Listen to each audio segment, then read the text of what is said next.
मेरी बीवी मुझसे 10 साल छोटी थी, लेकिन वो देख नहीं सकती थी। मैं इसलिए बहुत खुश था। जब मैं काम पर चला जाता तो पीछे से कोई मेरे घर होता और मेरी कमसन बीवी से ज़बरदस्ती करता और चला जाता। मेरी बीवी बहुत डरी सहमी सी रहने लगी थी। मैं बस जाने की कोशिश करता तो चीखने लगती। एक रात वो सोई हुई थी, उसकी गर्दन पर काटने के निशान देखकर मैं तड़प कर उठ बैठा और बीवी को घसीटते हुए बेड से नीचे गिराया तो बीवी ने चीखते हुए जिस शख्स का नाम बताया, मेरी रगों में खून जम गया, क्योंकि वो तो मेरा सगा। दरवाज़ा खोलकर जब मैं कमरे में दाखिल हुआ तो मेरी नज़र अपनी छोटी सी जान पर पड़ी। मैं आज बहुत थका हारा काम से लौटा था। पूरे 5 दिन लाहौर में रहने के बाद मैं बन बताए ही घर वापस लौटा था। इज मेरी शिद्दत से ख्वाहिश थी कि उज फरवा मुझको जागते हुए मिल जाए और मैं अपनी सारी थकन उतार सकूं। शादी को 1 महीना हो गया था, मगर मैं अब तक अपनी बीवी से ग़रबत नहीं कर सका था। मैं फ्रेश होकर दिल में पख्ता ख्याल करता बस्तर पर जा लेटा। उज तो तुम कितने भी बहाने कर लो, मगर मैं तुमसे अपना हक वसूल करके ही रहूंगा। फरवा बेगम। मैंने मुस्कुराते हुए उसके बिखरे बालों को प्यार से एक तरफ करके उसके खूबसूरत गुलाबी होंठों को देखा, जो बिल्कुल किसी गुलाब की तरह थे, और बड़ी बेसब्री से उस पर झुक गया। हमेशा की तरह उसने डर कर बरी तरह हाथ पांव मारने शुरू कर दिए। मैं उज बहुत थक गया था। मैंने ये रवैया देखकर इसलिए खामोशी से इस पर अपनी शिद्दतें बरसाता रहा। वो थी ही इतनी खूबसूरत, मेरी नज़र इसकी दूधिया गर्दन पर टुकी हुई थी। मैंने जैसे ही उसको बेहिजाब करके अपने होंठ उसकी गर्दन पर रखने चाहे, उसने एकदम बर्री तरह से मेरे हाथ पर काटा। मैंने गुस्से से खींचकर उसे थप्पड़ दे मारा तो वो एकदम बर्री तरह से डर कर सहम गई। उसके हाथ पांव जैसे रख गए थे। मुशद्दत के साथ इस पर झुक गया। वो ससक ससक कर रो रही थी। मेरा वजूद उस पर मुकम्मल हावी हो चुका था, लेकिन उज में अपनी जज्बात पर काबू खो चुका था। वो मेरी बीवी थी और मुझको उज उससे किसी भी कीमत पर वो जितना डर रही थी। मुझे लग रहा था शायद वो दोबारा मुझे करीब ना उन्हें दे, लेकिन मैं उसका शौहर था। मैं मुसलसल उसकी गुर्बत के लिए तड़प रहा था और वो हमेशा मुझे खुद से दूर कर देती थी। इसका रोना मुझे मजबूर कर रहा था कि मैं अपना अमल और बेशिद्दत से करूं।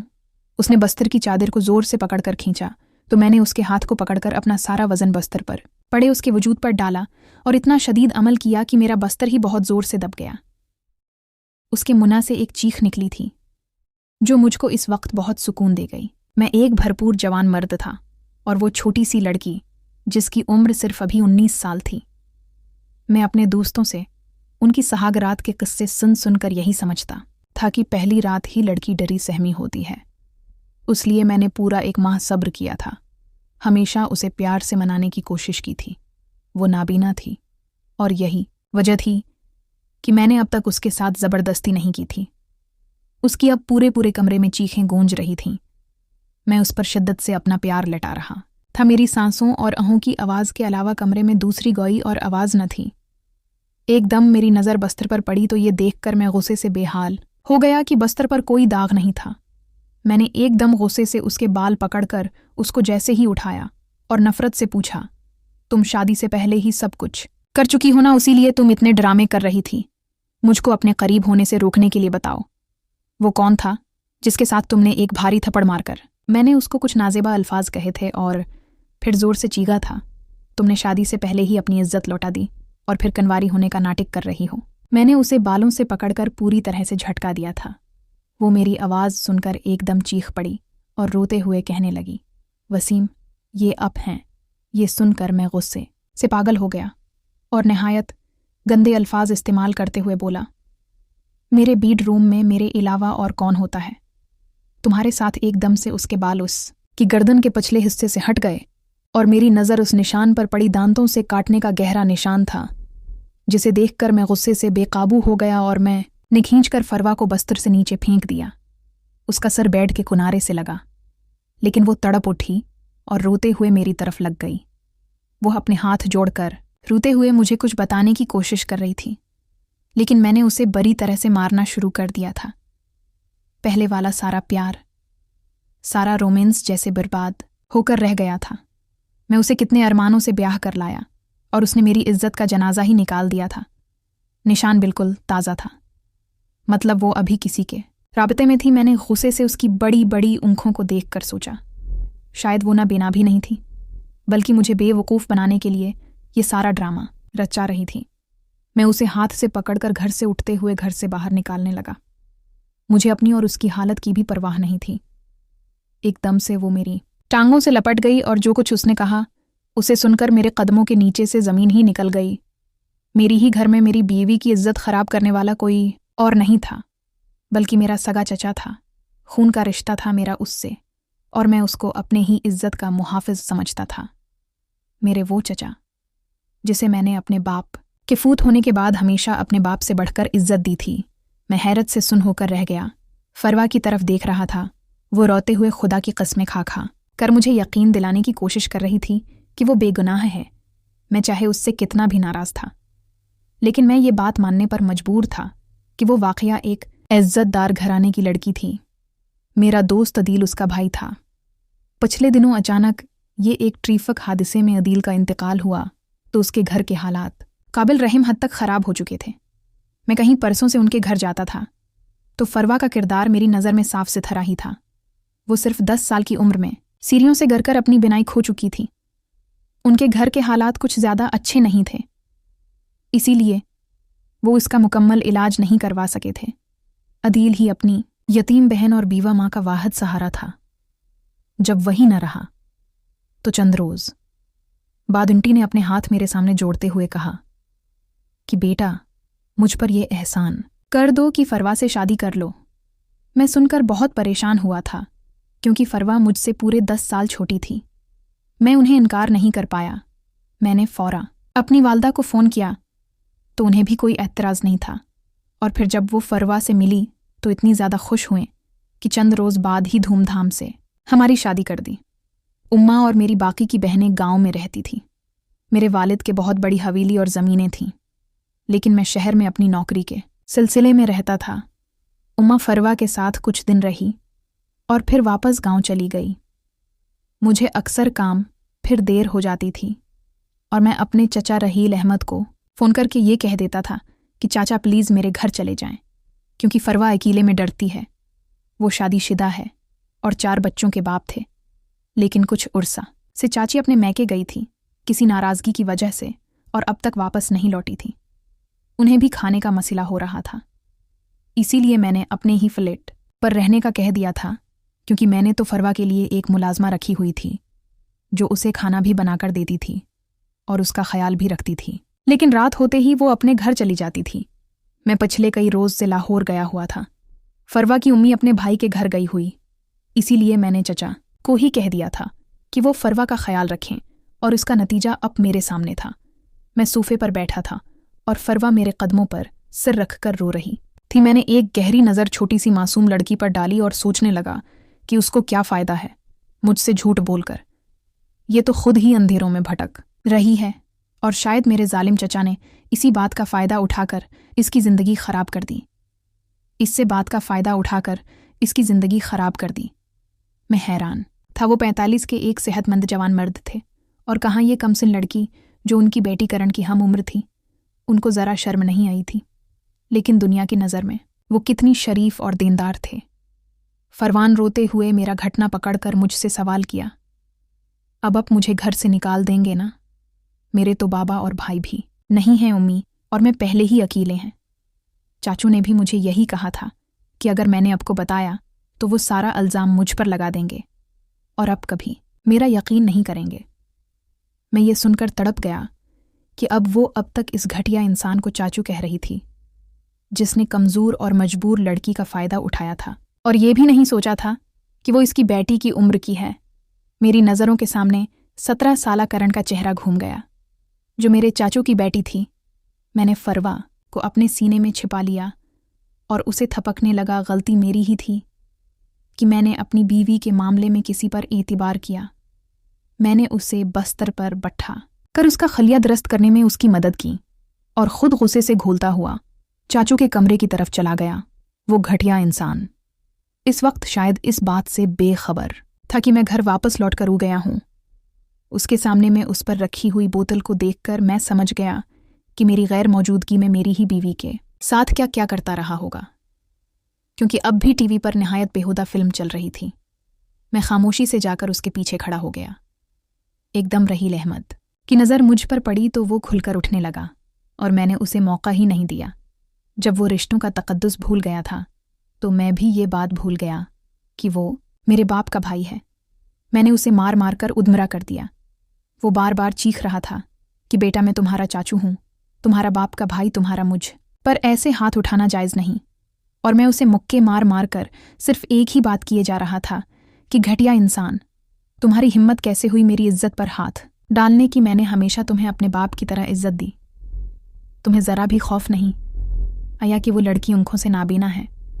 वो तुम्हारे भतीजे की बीवी है और बिल्कुल तुम्हारी बेटी की उम्र की है। वो ये सुनकर चीखने लगा और कहने लगा, वो लड़की मुझ पर इल्ज़ाम लगा रही है। मैंने ऐसा कुछ नहीं किया, बल्कि मैं तो उसे उसके यार के साथ रंगरलियां मनाते हुए पकड़ लिया था। उसने मुझे धमकी दी थी कि अगर मैंने अपनी ज़बान खोली तो वो सारा इल्ज़ाम मुझ पर लगा दे। गिराहील अहमद अब कसम खा रहा था, लेकिन मैं उस पर यकीन नहीं कर सकता था, क्योंकि मैं अपनी आंखों से उसको निशा करते और बेहुदा फिल्म देखते हुए पकड़ चुका था। वो ज़मीन पर पड़ा था और उसकी नाक और मना से खून निकल रहा था। मैंने फौरा जेब से फ़ोन निकाला और अपने दोस्त माहिर को फ़ोन किया, जो पुलिस इंस्पेक्टर था। मैंने उसे सारी बात बता दी। उसने मुझे 5 मिनट में पहुंचने का कहा और फ़ोन बंद कर दिया। थोड़ी ही देर में वो मेरे घर पहुंच गया और उसके साथ उन्हें वाले सिपाहियों ने रहील अहमद को पकड़ लिया, जिसकी हालत पहले ही ख़राब थी। सिपाही उसे लेकर थाने चले गए और माहिर मेरे सामने बैठा हुआ था।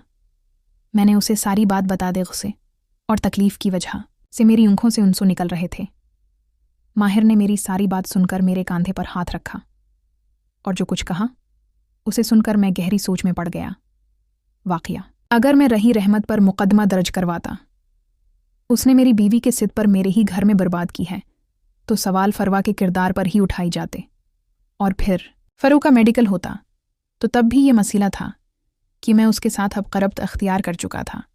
उसकी ज़हनी और जिस्मानी हालत पहले ही बहुत ख़राब हो चुकी थी। ये सब बर्दाश्त करके अब अगर उससे अदालत में सवाल जवाब किए जाते तो फिर सारी उम्र शायद वो किसी के सामने नज़र नहीं उठा सकती थी, और साथ ही हमारे ख़ानदान की भी किस कदर बदनामी होती। अपनी जगह पर बहुत मजबूर था। मैं माहिर की बात बिल्कुल दुरुस्त थी। मैंने दुख से माहिर की तरफ देखते हुए कहा, भाई मैं उसे मुआफ़ नहीं कर सकता। अगर उसको मुआफ़ कर दिया तो क्या फ़ायदा कि उसने एक मजबूर लड़की का फ़ायदा उठाया है और रिश्तों का भरम भी तोड़ दिया। माहिर ने मेरे कंधे पर हाथ रखते हुए कहा कि माफ़ी तो उसको हरगिज़ नहीं दी जा सकती, लेकिन बस भाभी का नाम नहीं आएगा। मैं जानता था कि माहिर उसके साथ क्या करने का इरादा रखता है। जैसे ही कोई नामालूम केस आया वो उसे बड़ी तरह से उसमें मुलवस कर देगा। माह डर उठकर वापस जा चुका था। मैंने उससे कहा भी था कि अगर वो फरवा से मिलना चाहे तो, लेकिन वो मुझे तसल्ली देकर चला गया कि इस वक्त फरवा को सिर्फ तुम ही संभाल सकते हो। अगर कोई नॉर्मल लड़की होती तो शायद वो इस सब का शिकार ना होती। मैं मुसलसल 3 घंटे से कमरे से बाहर था। मैंने दरवाज़ा खोला तो फरवा डरकर चीख पड़ी और कहने लगी, कौन है? देखो, मैंने अपने शुभहर को सब कुछ बता दिया है। वो तुम्हें जिंदा नहीं छोड़ेगा। मुझसे दूर रहना। वो वापस आ गया है। मैंने उसे सब कुछ बता दिया है। वो बड़ी तरह से चीख रही थी। मैंने दुख से अपनी कमसिन बीवी की तरफ देखा और उसे पुकारा, फरवा ड्रू मत में हूँ, वसीम तुम्हारा शुभहर। वो मेरी आवाज़ सुनकर बस्तर से अतरी और जैसे ही मेरी तरफ तोड़कर उन्हें लगी कारपेट में उसका पाँव उलझ गया। उससे पहले वो कि वो गिर जाती, मैंने फौरा उसे अपनी बाहों में भर लिया। वो बिल्कुल एक नाजुक सी नन्ही सी गड़िया जैसी लड़की थी। काश मैं खुद ही ये बेवकूफ़ी न करता तो उज उसकी इज्जत यूं दागदार ना होती। मैंने उसको अपने सीने से लगा लिया। वो ससक ससक कर रो रही थी। मैंने जब उसके वजूद पर बनी हुई निशान देखे तो ये सोचकर ही लरज़ गया कि इस जालिम शख्स ने कितनी बड़ी तरह से उसको नोचा होगा, जिसके ज़ख्म शायद वक्त के साथ साथ ठीक हो सकते थे, लेकिन उसकी रूह पर बने हुए घाव भरने में एक लंबा अरसा लगना था। मैं एक मर्द था। मेरी अना पर भी इस बात की ठीस लगी थी कि मेरी औरत के साथ मुझसे पहले ही किसी ने उसके साथ वो सब कर डाला था जो मेरा हक था, और वो कोई और नहीं था, मेरा ही सगा चचा था। वो बहुत ज़्यादा डरी सहमी थी। उसे लगता था कि शायद मैं कि उसको छोड़ दूंगा। रात के 4 बज रहे थे। उसने डरते डरते मेरे सीने पर हाथ रखकर मुझको नरमी से अपनी तरफ खींचा तो मैंने चौंक कर उसकी तरफ देखा। इसके लरजते हुए वजूद और सरखचारे को देखकर शायद वो खुद मुझे अपने करीब करना चाहती थी। मैंने एक ठंडी सांस ली और उसको अपने सीने के अंदर छिपा दिया। कुछ ही लम्हों बाद हम दोनों एक दूसरे की करप्ट में डूब चुके थे। सुबह जब मेरी ऊँख खुली तो वो मेरे सीने पर सिर रखे हुए सो रही थी। मैंने नरमी से उसके माथे पे प्यार किया और अपना फ़ोन उठा लिया जो मुसलसल वाइब्रेट कर रहा था। दूसरी तरफ माहिर था। जब वो बहुत परेशानी में मुझे थाने बुला रहा था, मैंने फ़ौरा वाशरूम का रख किया। बाहर निकलते ही मैंने फरवा को वास्ता कर उठाया और उसे ज़रूरी हिदायत देता हुआ थाने चला गया। मुलाजमा घर पहुंच चुकी थी। मैंने उसे सख्ती से ताकीद की कि जब तक मैं घर वापस न लौटूं, वो फरवा को छोड़कर कहीं न जाए। माहिर परेशानी से मेरा इंतज़ार कर रहा था और उसने जो कुछ मुझे बताया, मैं सदमे में आ गया। राहील अहमद ने सिर्फ फरवा की ज़िंदगी ख़राब नहीं की थी, बल्कि अब तक न जाने कितनी छोटी छोटी मासूम लड़कियों के साथ ये सब कुछ कर चुके थे। और उसके इन्हीं हरकतों की वजह से चाची उसे छोड़कर अपने मैके चली गई थी, क्योंकि वो जब भी किसी कमसन लड़की को देखते तो उसे बहला फसला कर इसके साथ ये सब कर डालते। क्योंकि मेरी चाची एक सरकारी महकमे में बहुत अच्छी पोस्ट पर थी और वो अपनी शादीशुदा जिंदगी से बोर होकर घर के बाहर शिकार तलाश करने की गंदी लत में गिरफ्तार हो चुका था। चाची शायद उनकी हरकतें कुछ उर्से से जानती थीं और उनके अहदे का फ़ायदा उठाकर वो मुतासरा लड़की को ये धमकी भी देते थे कि वो उसका कुछ नहीं बिगाड़ सकती। वो लड़की और उसके घर वाले खामोश होकर बैठ जाते थे, क्योंकि वो जानते थे कि इतने मजबूत बैकग्राउंड वाले शख्स का वो कुछ बिगाड़ नहीं सकते। शायद यही वजह थी कि आज तक राहील अहमद के खिलाफ कोई कार्रवाई नहीं हो सकी थी। मैं नफरत से राहील अहमद के सामने खड़ा उसका चेहरा देख रहा था। मेरा बाप एक इज्जतदार और शरीफ इंसान था, लेकिन इस शख्स ने हमारे पूरे ख़ानदान की इज्जत को मिट्टी में मिला दिया था। तफ्तीश के दौरान उसने इंकिशाफ किया था कि उसे ये नात बहुत पुरानी लगी थी, जब वो लड़कियों को कंप्यूटर और एकेडमी में पढ़ाता था। इसी दौरान ही उन्होंने कई तालिबात को अपनी होश का निशाना बनाया था, क्योंकि कंप्यूटर सिखाने के बहाने वो उनके बेहद करीब हो जाते थे। और फिर किसी भी रोज़ एकेडमी में किसी लड़की को एक्स्ट्रा क्लास देने के से खून निकल रहा था। मैंने फ़ौरा जेब से फ़ोन निकाला और अपने दोस्त माहिर को फ़ोन किया, जो पुलिस इंस्पेक्टर था। मैंने उसे सारी बात बता दी। उसने मुझे 5 मिनट में पहुंचने का कहा और फ़ोन बंद कर दिया। थोड़ी ही देर में वो मेरे घर पहुंच गया और उसके साथ उन्हें वाले सिपाहियों ने राहील अहमद को पकड़ लिया, जिसकी हालत पहले ही ख़राब थी। सिपाही उसे लेकर थाने चले गए और माहिर मेरे सामने बैठा हुआ था। मैंने उसे सारी बात बता दी उसे, और तकलीफ़ की वजह से मेरी आँखों से आंसू निकल रहे थे। माहिर ने मेरी सारी बात सुनकर मेरे कंधे पर हाथ रखा और जो कुछ कहा उसे सुनकर मैं गहरी सोच में पड़ गया। वाक़या अगर मैं राहील अहमद पर मुकदमा दर्ज करवाता, उसने मेरी बीवी के सिर पर मेरे ही घर में बर्बाद की है, तो सवाल फरवा के किरदार पर ही उठाई जाते। और फिर फ़रू का मेडिकल होता तो तब भी ये मसला था कि मैं उसके साथ अब क़रबत अख्तियार कर चुका था। इसकी ज़हनी और जिस्मानी हालत पहले ही बहुत ख़राब हो चुकी थी। ये सब बर्दाश्त करके अब अगर उससे अदालत में सवाल जवाब किए जाते तो फिर सारी उम्र शायद वो किसी के सामने नज़र नहीं उठा सकती थी, और साथ ही हमारे ख़ानदान की भी किस कदर बदनामी होती। अपनी जगह पर बहुत मजबूर था मैं। माहिर की बात बिल्कुल दुरुस्त थी। मैंने दुख से माहिर की तरफ देखते हुए कहा, भाई मैं उसे मुआफ़ नहीं कर सकता। अगर उसको मुआफ़ कर दिया तो क्या फ़ायदा कि उसने एक मजबूर लड़की का फ़ायदा उठाया है और रिश्तों का भरम भी तोड़ दिया। माहिर ने मेरे कंधे पर हाथ रखते हुए कहा कि माफ़ी तो उसको हरगिज़ नहीं दी जा सकती, लेकिन बस भाभी का नाम नहीं आएगा। मैं जानता था कि माहिर उसके साथ क्या करने का इरादा रखता है।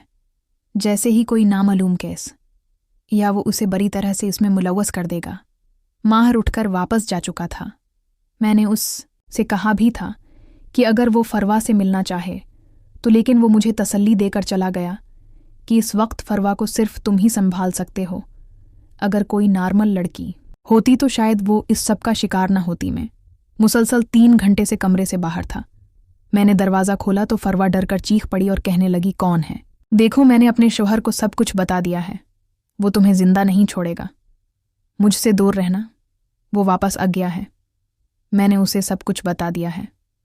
वो बड़ी तरह से चीख रही थी। मैंने दुख से अपनी कमसिन बीवी की तरफ देखा और उसे पुकारा, फरवा डरू मत, मैं हूं वसीम, तुम्हारा शौहर। वो मेरी आवाज़ सुनकर बस्तर से इतरी और जैसे ही मेरी तरफ तोड़कर उन्हें लगी कारपेट में उसका पांव उलझ गया। इससे पहले कि वो गिर जाती, मैंने फौरा उसे अपनी बाहों में भर लिया। वो बिल्कुल एक नाजुक सी नन्ही सी गड़िया जैसी लड़की थी। काश मैं खुद ही ये बेवकूफ़ी न करता तो आज उसकी इज्जत यूं दागदार ना होती। मैंने उसको अपने सीने से लगा लिया। वो ससक ससक कर रो रही थी। मैंने जब उसके वजूद पर बनी हुई निशान देखे तो ये सोचकर ही लरज़ गया कि इस जालिम शख्स ने कितनी बुरी तरह से उसको नोचा होगा, जिसके ज़ख्म शायद वक्त के साथ साथ ठीक हो सकते थे, लेकिन उसकी रूह पर बने हुए घाव अभरने में एक लंबा अरसा लगना था। मैं एक मर्द था, मेरी अना पर भी इस बात की ठेस लगी थी कि मेरी औरत के साथ मुझसे पहले ही किसी ने उसके साथ वो सब कर डाला था जो मेरा हक था, और वो कोई और नहीं था, मेरा ही सगा चचा था। वो बहुत ज़्यादा डरी सहमी थी। उसे लगता था कि शायद मैं उसको छोड़ दूंगा। रात के 4 बज रहे थे। उसने डरते डरते मेरे सीने पर हाथ रखकर मुझको नरमी से अपनी तरफ खींचा तो मैंने चौंक कर उसकी तरफ देखा।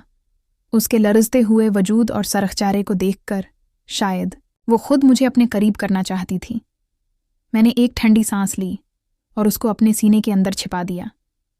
कुछ ही लम्हों बाद हम दोनों एक दूसरे की करप्त में डूब चुके थे। सुबह जब मेरी ऊँख खुली तो वो मेरे सीने पर सर रखे हुए सो रही थी। मैंने नरमी से उसके माथे पे प्यार किया और अपना फ़ोन उठा लिया जो मुसलसल वाइब्रेट कर रहा था।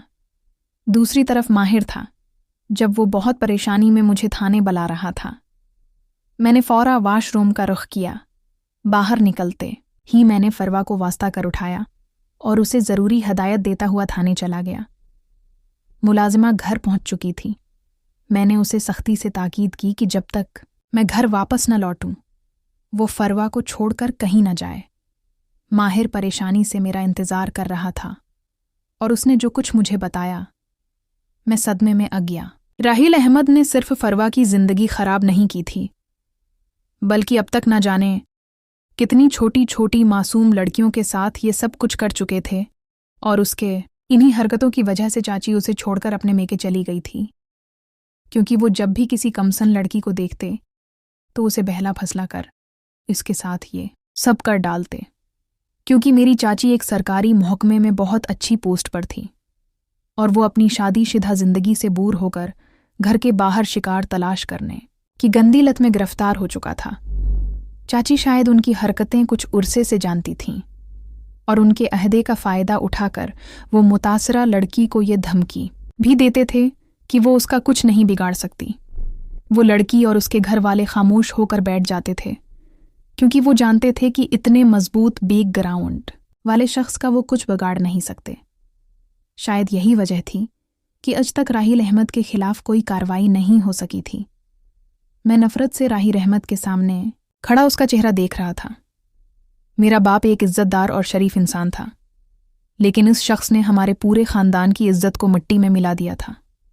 तफ्तीश के दौरान उसने इंकिशाफ किया था कि उसे ये नायत बहुत पुरानी लगी थी जब वो लड़कियों को कंप्यूटर और एकेडमी में पढ़ाता था।